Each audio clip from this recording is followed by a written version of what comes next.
काही महत्त्वाच्या गोष्टी पाहत असताना अ, आपल्या सर्वांचं लक्ष मी यशया याचा 45वा अध्याय याकडे वेधू इच्छितो. यशया अध्याय 45 आणि वचन 1 पासून पुढे आपण वाचणार आहोत.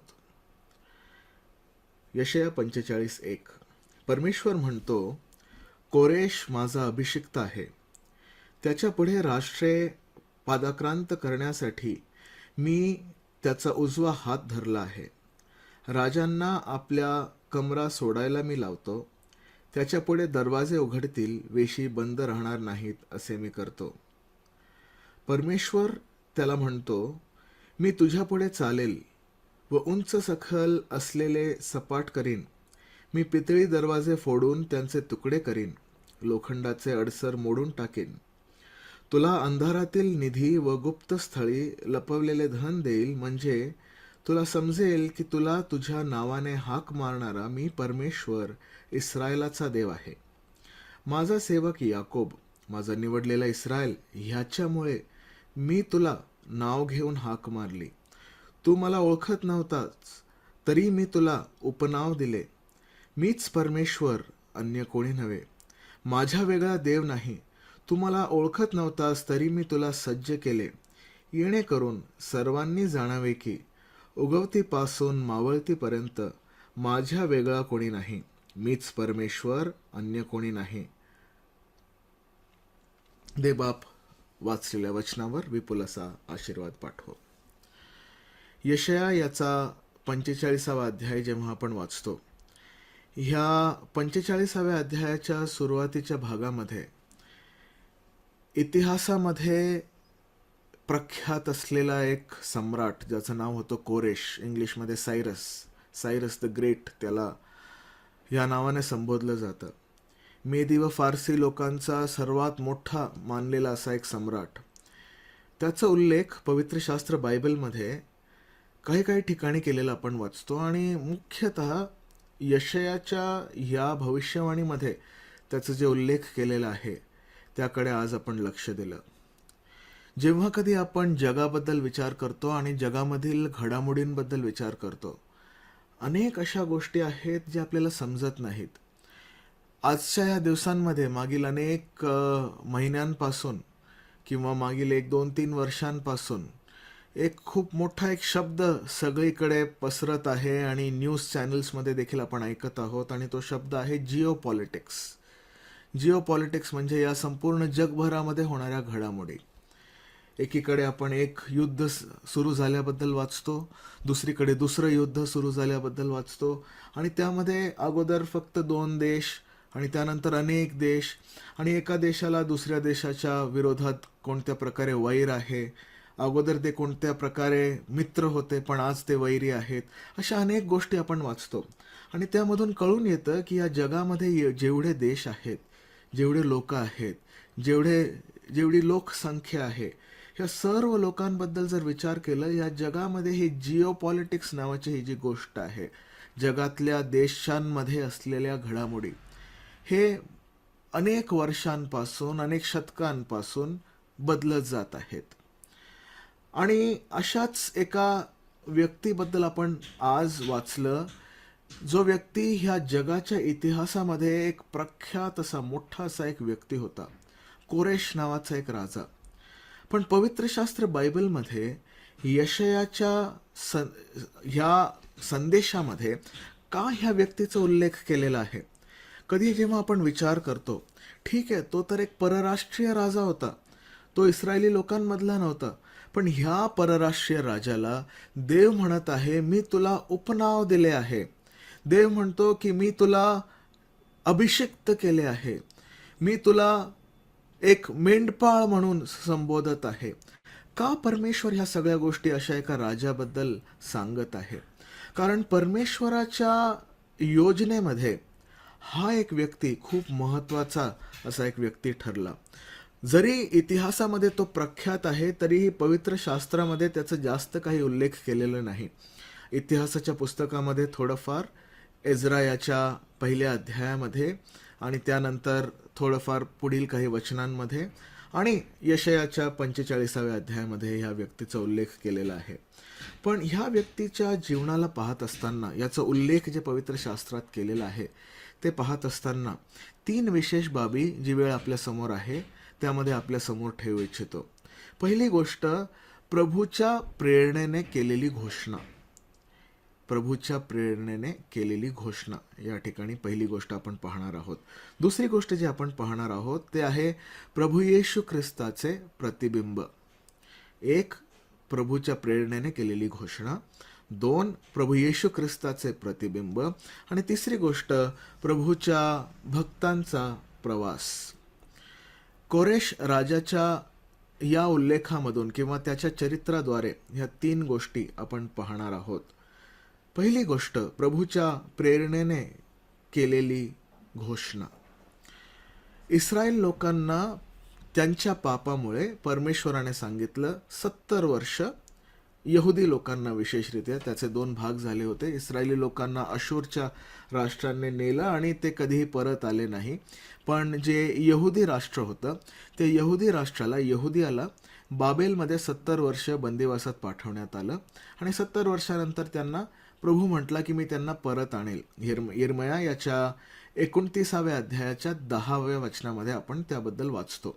यिर्मया 29:11 आपल्यापैकी अनेक जणांना ठाऊक आहे, पण यिर्मया 29:10 जेव्हा आपण वाचतो आपल्याला कळून येतं की यिर्मया 29:11 ज्यामध्ये परमेश्वराचे संकल्प जे आपल्या हितासाठी आहे, कल्याणासाठी आहे, भावी सुस्थितीसाठी आहे, जे आपण वाचतो. अनेकदा आपण स्वतःसाठी ते लागू करतो आणि त्यामध्ये काही चूक नाही. पण जेव्हा आपण कॉन्टेक्स्ट वाचून, मागोवा, पार्श्वभूमी बघून जेव्हा आपण ते वाचतो तेव्हा आपल्याला कळून येतं की ते इस्रायल लोकांबद्दल प्रभू सांगत होता. मूळरित्या त्यांना दिलेलं ते एक अभिवचन होतं की माझे संकल्प तुझ्याविषयीचे जे आहेत ते तुझ्या हितासाठी आहेत. आणि म्हणून प्रभू त्या अगोदर 10व्या वचनामध्ये त्यांना बोलला की 70 वर्ष होतील आणि त्यानंतर तुम्हाला मी परत आणेल. 70 वर्षाचा काळ तुम्हाला बंदिवासात राहावं लागेल किंवा दूर एका ठिकाणी राहावं लागेल, पण त्यानंतर 70 वर्षानंतर तुम्ही परत याल. पण ह्या गोष्टींबद्दल बोलत असताना परमेश्वराने यशयाद्वारे ही जी भविष्यवाणी केली याच्यामध्ये सुंदर गोष्ट ही आहे की कोरेश राजाच्या जन्माच्या 150 वर्षापूर्वी केलेली ही भविष्यवाणी आहे. कोरेश राजा हा या जगाच्या इतिहासामध्ये आलाच नव्हता. त्या वेळेमध्ये परमेश्वराने कोरेश राजाचं नाव घेऊन यशयाच्या द्वारे ह्या ठिकाणी एक भविष्यवाणी केली. तू माझा अभिषिक्त आहेस, माझ्या लोकांप्रित्यर्थ मी तुझ्यावर हे सर्व काही, हे जे नाव आहे किंवा हे जे सर्व मी जे तुझ्यासाठी करत आहे, माझ्या लोकांप्रित्यर्थ मी करत आहे. तर बोलण्याचं तात्पर्य, परमेश्वराने कोरेश राजा किंवा मेदी व फारसी हे लोक या जगाच्या इतिहासामध्ये प्रख्यात होण्या अगोदरच प्रभूने त्याच्याबद्दल भविष्यवाणी केली होती. आणि ती जी भविष्यवाणी होती ती त्या कोरेश राजाच्या एका घोषणेबद्दल होती. कोणती घोषणा? या घोषणेबद्दल आपण एज्राचं पुस्तक याचा 1ला अध्याय याच्या पहिल्या काही वचनांमध्ये आपण वाचतो. एज्रा अध्याय 1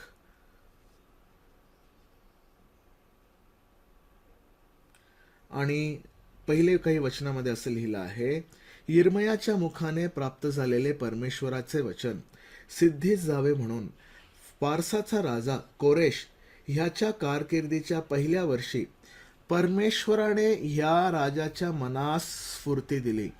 तेव्हा त्यांनी आपल्या सर्व राज्यात जाहीर केले व लेखी फरमानही पाठवले. ते असे, फारसाचा राजा कोरेश असे म्हणतो, स्वर्गीचा देव परमेश्वर ह्याने पृथ्वीवरील सर्व राज्ये मला दिली असून अशी आज्ञा केली आहे की यहुदा प्रांतातील यरुशलेमेत माझ्या प्रित्यर्थ एक मंदिर बांध. त्याच्या सर्व लोकांपैकी जो कोणी तुमच्यामध्ये असेल त्याच्याबरोबर त्याचा देव असो का त्याने यहुदातील यरुशलेमेत जाऊन इस्रायलाचा देव परमेश्वर ह्याचे मंदिर बांधावे. यरुशलेमेत जो आहे तोच देव होय. जो कोणी शेष राहिला असून एखाद्या ठिकाणी उपरा म्हणून राहत असेल त्याला तेथल्या माणसांनी चांदी, सोने, सामान सुमान व पशु देऊन सहाय्य करावे. याखेरीज यरुश्लेमेतील देवाच्या मंदिराकरता त्यांनी स्वसंतोषाचे अर्पणे द्यावेत. पाडाव करून नेलेले यरुश्लेमेस परत येतात, ते आपण त्यानंतर वाचतो. तर जेव्हा कधी आपण कोरेश राजाच्या ह्या फरमानाबद्दल वाचतो, अनेकांना वाटतं की कोरेश राजाने हे फरमान स्वतः केलं. पण जेव्हा आपण यशयाची भविष्यवाणी वाचतो, जेव्हा आपण यिर्मयाने केलेल्या ह्या भविष्यवाणीबद्दल वाचतो, त्याच्याद्वारे ह्या भविष्यवाणीद्वारे परमेश्वर या कोरेश राजाबद्दल इस्रायल लोकांना अगोदरच प्रभूने सूचित केलं होतं. आणि ह्या राजाबद्दल बोलत असताना प्रभू हे म्हटलं की जे काही पुढील वर्षांमध्ये होणार आहे ते माझ्या इच्छेप्रमाणे होणार आहे. जर आपण इस्रायलाचा इतिहास वाचलं, जर आपण जगाचा इतिहास वाचलं, तर इतिहासामध्ये सर्वात अगोदर फारो राजांबद्दल आपण वाचतो. मिसर हे एक मोठं देश होतं, सगळ्या जगामध्ये प्रख्यात असं देश होतं. त्यानंतर अशूर नावाचा एक देश आलं, त्याबद्दल आपण जुन्या करारात वाचतो. मग त्यानंतर बाबेल, नबुकदनेझर आणि बाबेलचं राष्ट्र, बाबेल आणि बाबेलचा सम्राट, त्याच्याबद्दल आपण वाचतो. मग त्यानंतर मेदी व फारसी आले. मग जुन्या व नव्या कराराच्या मध्ये ग्रीक लोक आले, ज्याच्यामध्ये सिकंदर किंवा अलेक्झांडर द ग्रेट आला. मग नव्या कराराच्या काळामध्ये रोमी सेना आली. मग त्यानंतर एक एक वेगवेगळे असे देश जगभरामध्ये प्रसिद्ध होऊ लागले. पण मेदी व फारसी या लोकांबद्दल प्रभूने यासाठी सांगितलं, आणि त्यामधील एका राजाचं नाव त्याच्या जन्माच्या एका शतका अगोदर का सांगितलं, याचं कारण एकच की परमेश्वर त्यांना सांगू इच्छित होतं की मी हे घोषणा करत आहे. मी काय घोषित करत आहे? फारसाचा राजा कोरेश हे जे फरमान घोषित करेल, त्या घोषणेबद्दल मी घोषणा करत आहे. परमेश्वराचा फरमान कोरेशबद्दलचा 150 वर्ष अगोदरच आला.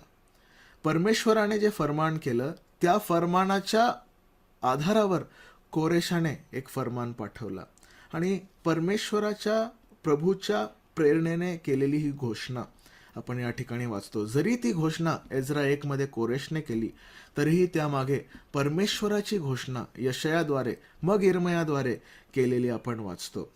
का परमेश्वराने असं केलं? का प्रभू असं त्या कोरेश राजाबद्दल म्हणत आहे? हा तर एक परराष्ट्रीय राजा होता. आज इराण नावाचे जे देश आहे, अगोदर पर्शिया नावाचं एक देश होतं, फारस राष्ट्र त्या ठिकाणी होतं. आजचं इराण आणि तेव्हाचं इराण खूप वेगळं होतं. आजचं जे इराक आहे, त्या काळामध्ये बाबेल देश होतं, आणि बाबेलोन जे आपण म्हणतो ते होतं. तर जगामध्ये ह्या सगळ्या गोष्टी वेगवेगळ्या होत आहेत. ह्याच्यामध्ये वेगवेगळ्या प्रकारचे सरकार येत आहेत, वेगवेगळे त्यांचे लीडर येत आहेत. पण त्या काळामध्ये हे जे मेदी व फारसी होते, ह्यांनी जे काही केलं ते खूप सुंदर आहे. याच्यामध्ये सुंदर हे आहे की इतर सर्व राष्ट्र आपल्या लोकांना आपल्या साम्राज्याला वाढविण्यासाठी इतर राष्ट्रांवर विजय प्राप्त करून त्यांना आपल्या देशात आणत असत, त्यांना त्यांच्या देशामधून काढत असत आणि आपल्या देशाची सीमा वाढवत असत. पण हे जे मेदी व फारसी लोक होते, ह्यांचं राजकारण वेगळं होतं, ह्यांचं अधिकार गाजवणं हे वेगळं होतं. हे राजे ज्या राष्ट्रांवर ते विजय प्राप्त करत होते, त्यांना त्यांचं राष्ट्र देत होते, त्यांना त्यांच्यामध्ये राहण्यासाठी सहाय्य करत होते. पण ते त्या सम्राटाच्या खाली, म्हणजेच कोरेश नावाच्या सम्राटाच्या खाली त्यांनी असावं, एवढीच त्यांची इच्छा होती. तर ह्या राजाच्या द्वारे परमेश्वर काय दाखवू इच्छित होता, आणि तो आहे आपला दुसरा मुद्दा, प्रभू येशू ख्रिस्ताबद्दल प्रभू येशू ख्रिस्ताचं एक प्रतिबिंब. जुन्या करारामध्ये जर एका परराष्ट्रीय राजाला असे काही टायटल्स, असे काही शीर्षक दिलेले आहेत जे फक्त प्रभू येशू ख्रिस्ताला लागू होऊ शकतात, तर त्याच्यामध्ये परमेश्वराची एक मोठी योजना आहे. कारण जेव्हा आपण यशया 45 या ठिकाणी वाचलं, याच्या पहिल्या वचनांमध्ये पहिली गोष्ट आपण वाचतो, तू माझा अभिषिक्त आहेस. वचन 1, कोरेश माझा अभिषिक्त आहे, माय अनॉइंटेड. प्रभू येशू ख्रिस्ताबद्दल लोककृत शुभवर्तमान 4 अध्याय आणि 18व्या वचनामध्ये ह्याचप्रमाणे प्रभू येशू ख्रिस्त म्हटला, प्रभूचा आत्मा माझ्यावर आहे, कारण त्याने मला अभिषेक केले आहे. तर परमेश्वर जो आपल्या पुत्राला अभिषेक करून ह्या जगामध्ये एक मोठं कार्य करण्यासाठी पाठवणार होता, त्याचं एक प्रतिबिंब म्हणून एक परराष्ट्रीय राजाचा उपयोग करत आहे. आणि त्या परराष्ट्रीय राजाला प्रभू त्या ठिकाणी माझा अभिषिक्त हे नाव देत आहे. फक्त माझा अभिषिक्तच नाही, पण दुसरं एक नाव जे प्रभू त्याला देतो ते आहे, तो एक मेंढपाळ आहे. वचन 1 आणि 2 जेव्हा आपण वाचतो त्या ठिकाणी त्या व्यक्तीला, त्या कोरेशाला एक मेंढपाळ म्हणून संबोधलेलं आहे. का त्याला मेंढपाळ म्हणून प्रभू संबोधतो? कारण नव्या करारामध्ये प्रभू येशू ख्रिस्ताचं आणखी एक चित्र तो प्रतिबिंबित करत आहे. प्रभू येशू ख्रिस्ताबद्दल तो जो आपला मेंढपाळ आहे, ह्या विषयावर 3 वचनं आपण वाचतो. एक आहे योहानकृत शुभवर्तमानामध्ये 10व्या अध्यायामध्ये, ज्या ठिकाणी त्याला उत्तम मेंढपाळ किंवा गुड शेफर्ड म्हटलेलं आहे. इब्री लोकास पत्रामध्ये त्याला महान मेंढपाळ किंवा ग्रेट शेफर्ड म्हटलेलं आहे.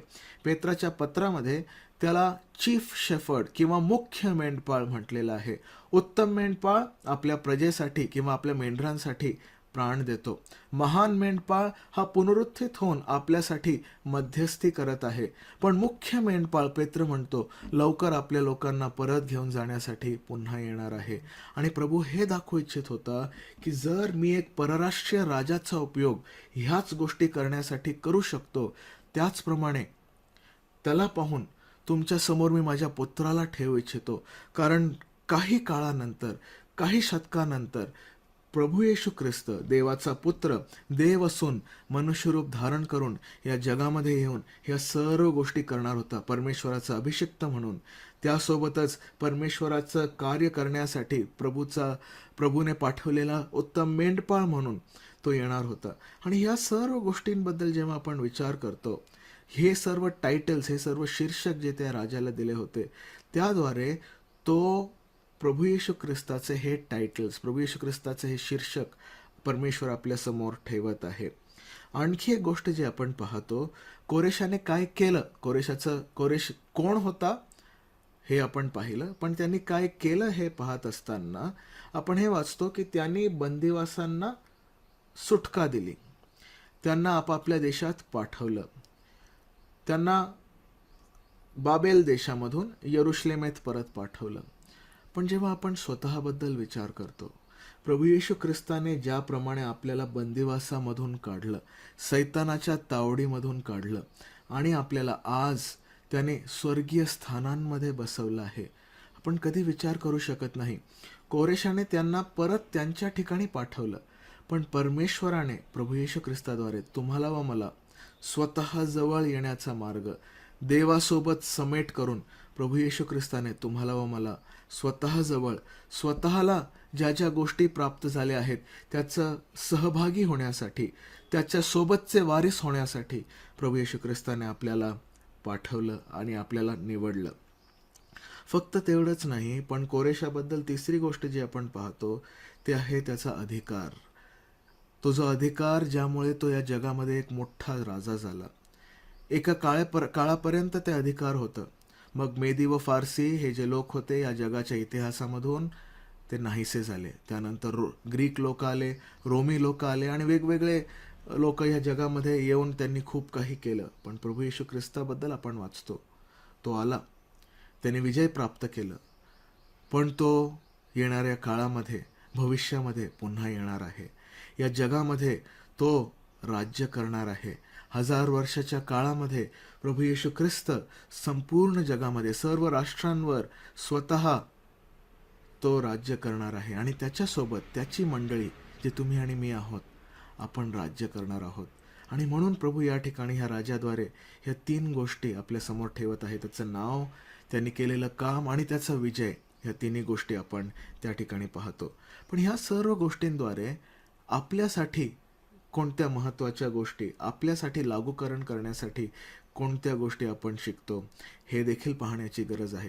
कारण आज जेव्हा आपण आजूबाजूला पाहतो, अनेक गोष्टी पाहतो, अनेक राष्ट्रांमध्ये जे आजपर्यंत एकदम शांत होते, अचानक युद्ध त्या ठिकाणी सुरू झाले आहेत. 1-2 राष्ट्रामध्ये युद्ध होतं, आज अनेक राष्ट्र युद्धामुळे ग्रस्त आहेत. ह्या सर्व गोष्टी पाहत असताना पहिली गोष्ट आपल्याला समजून येते, आपल्या प्रभूच्या भक्तांच्या प्रवासाबद्दल वाचत असताना कोरेश राजाच्या द्वारे प्रभूने जे काही केलं याच्यामधून पहिली गोष्ट आपल्याला कळून येतं की प्रार्थनेचा प्रभाव काय आहे. प्रभूच्या भक्तांच्या प्रवासामध्ये एक प्रार्थनेचा प्रभाव. प्रार्थनेचा कोणता प्रभाव? बघा, इस्रायली लोकांसाठी परमेश्वराने जे मार्ग ठेवलं होतं त्या मार्गाद्वारे परमेश्वराने ह्या कोरेश राजाद्वारे जे महान कार्य केलं, त्यांना परत पाठवलं. ह्या सर्व गोष्टींमध्ये त्या परमेश्वराचे जे लोक होते, जो अवशेष होता, त्यांची ती प्रार्थना होती. त्यांच्या त्या प्रार्थनेचं प्रभाव होतं, ज्यामुळे इस्रायली लोक किंवा यहुदी लोक परत आले. इस्रायलाचं राष्ट्र परत आलं नाही, पण यहुदी लोक परत आले त्यांच्या प्रार्थनेच्या प्रभावामुळे. काही प्रियजन, काही छोटासा अवशेष ज्यांनी प्रार्थना केली, आजही आपल्या प्रार्थनेचा प्रभाव एवढा आहे की जगाचा इतिहास प्रभू बदलू शकतो. त्यामध्ये आपल्याला प्रार्थनाशील राहणं गरजेचे आहे. पण दुसरी गोष्ट, प्रवासाची प्रक्रिया आपण पाहतो. इस्रायली लोकांना जरी त्यांनी प्रार्थना केली, 70 वर्ष बंदिवासामध्ये राहावं लागलं. त्याचप्रमाणे आज आपल्याला देखील हे कळण्याची गरज आहे की आज आपण ह्या जगामध्ये राहत असताना दुःखामधून, कष्टामधून जात आहोत, वेगवेगळ्या गोष्टींना सामोरे जात आहोत. पण ह्या सर्व गोष्टींमधून जात असताना ती प्रवासाची एक प्रक्रिया आहे, आपण जाणावं. आपण उपरी व प्रवासी आहोत. आपण आपल्या देशामध्ये, स्वर्गीय देशामध्ये जाणार आहोत. आणि म्हणून त्या कोरेश राजाद्वारे आपण त्या प्रवासाच्या प्रक्रियेबद्दल देखील वाचतो. तिसरी गोष्ट प्रभूच्या भक्तांसाठी जी महत्त्वाची आहे ती ही की प्रभूच्या प्रबंधाचे एक प्रदर्शन दिसून येतं. तुम्हाला ठाऊक आहे का, हा जो कोरेश राजा होता, हा जेव्हा लहान होता त्याच्याच आजोबाने त्याला ठार मारण्यासाठी पाठवलं होतं. एका व्यक्तीला सांगितलं त्याला ठार मार, पण त्या व्यक्तीला ते जमलं नाही.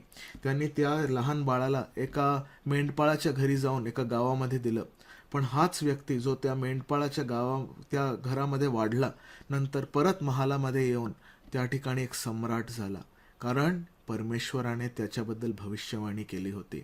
त्याचप्रमाणे आज जे काही जगामध्ये होत आहे, भविष्यात जे काही जगामध्ये होईल, सर्व गोष्टींचं नियंत्रण परमेश्वराकडे आहे. आणि म्हणून प्रभू म्हणतो की सर्व गोष्टी परमेश्वराच्या प्रबंधामध्ये, the providence of God, the provision of God, सर्व गोष्टी परमेश्वराच्या हातात आहे. ह्या सगळ्या गोष्टींबद्दल विचार करत असताना शेवटी ह्या प्रवासामध्ये आपल्याला मनात ठेवण्याची ही गोष्ट आहे की प्रभूच्या प्रकटीकरणाची किंवा प्रभूच्या परत येण्याची प्रतीक्षा मी करावी. ज्याप्रमाणे 70 वर्षानंतर कोरेश राजाद्वारे, त्याच्या फरमानाद्वारे इस्रायल परत आले, आज एक काळ होईल जेव्हा ते काळ परमेश्वराच्या इच्छेप्रमाणे संपेल. आज्ञाध्वनी होईल, आद्य दिव्यदूताची वाणी होईल, देवाच्या तुतारीचा नाद होईल आणि आपण आपल्यासाठी प्रभू परत येणार आहे. आणि जेथे तो आहे त्या ठिकाणी आपण जाणार आहोत. एक परराष्ट्रीय राजा आणि त्याच्याबद्दल केलेली एक भविष्यवाणी. पण त्याद्वारे 3 गोष्टी आपण पाहिल्या. 1, प्रभूच्या प्रेरणेने केलेली घोषणा. 2, प्रभू येशू ख्रिस्ताचं प्रतिबिंब. पण ह्या सर्व गोष्टींमधून तुम्ही आणि मी जे प्रभूचे भक्तगण आहोत, आपला हा जो प्रवास आहे, ह्या प्रवासामध्ये कोणत्या गोष्टींकडे आपण लक्ष द्यावं प्रभू आपल्याला दाखवत आहे. हे सर्व मनात ठेवून, ह्या सर्व गोष्टी आजूबाजूला पाहत असताना देवावर विश्वास ठेवून, यशया संदेष्टासारखं आपण प्रभू येशू ख्रिस्ताकडे, देवाकडे पाहत, मी उंच सिंहासनावर परमेश्वराला आरूढ पाहिले, त्याप्रमाणे यशया 6:1 मध्ये लिहिल्याप्रमाणे आपणही त्या उंच सिंहासनाकडे पाहू, त्या प्रभूकडे पाहू आणि आपलं जीवन जगू. असं करण्यास प्रभू तुम्हाला व मला सहाय्य करो. आमेन.